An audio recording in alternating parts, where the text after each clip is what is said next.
आज हम लोग अकाउंटेंसी के बारे में बात करेंगे, जो कॉमर्स का एक सबसे मेन सब्जेक्ट माना जाता है। क्लासिफिकेशन ऑफ अकाउंटेंसी को दो प्रकार में बांटा गया है, दो भाग में। पहला traditional approach, second modern approach.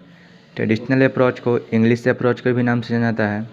English approach के नाम से इसलिए जाना जाता है इसे क्योंकि यह ट्रेडिशनल अप्रोच का खोज इटली में हुआ था, इसलिए इटली वाले ने उन्होंने खोज किया था, इसलिए उन्होंने इंग्लिश अप्रोच का नाम से जाना जाता है ट्रेडिशनल अप्रोच को।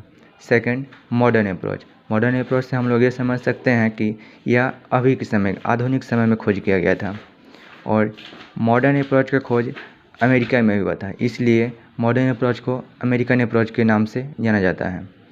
सेकंड अकाउंटेंसी इक्वेशन अप्रोच इसलिए इसे कहा जाता है क्योंकि ये मैथ्स से रिलेट करता है क्योंकि अकाउंट्स में दोनों इक्वेशन इक्वल होते हैं, first of debit and credit.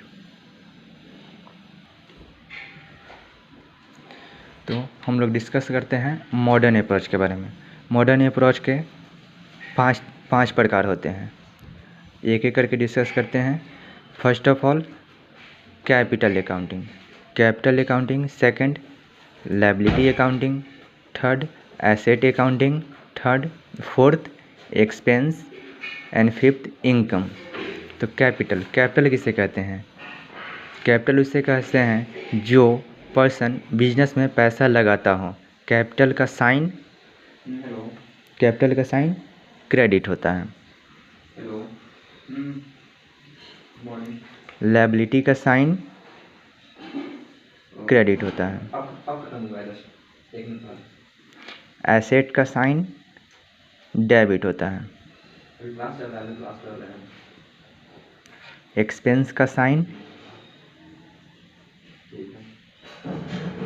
Debit होता है। इनकम का साइन क्रेडिट होता है। कैपिटल किसे कहते हैं? अगर बिजनेस के नज़रिए से देखा जाए तो कैपिटल वो होता है जो पर्सन पैसा बिजनेस को देता हो। जैसे बिजनेस एक इंडिविजुअल पर्सन है, बिजनेस खुद से उसका भी अकाउंट्स बनता है। अगर मुझे 10 लाख रुपए चाहिए, अगर 5 लाख मेरे पास है तो 5 लाख मुझे और कहीं से लेना पड़ेगा, और वो 5 लाख जो हम लोग लेंगे तो टोटल 10 लाख हो जाएंगे। 10 लाख वो कैपिटल हुआ, और जो हम लोग 5,000 लेंगे बैंक से वो लायबिलिटी कहलाएगा। लायबिलिटी।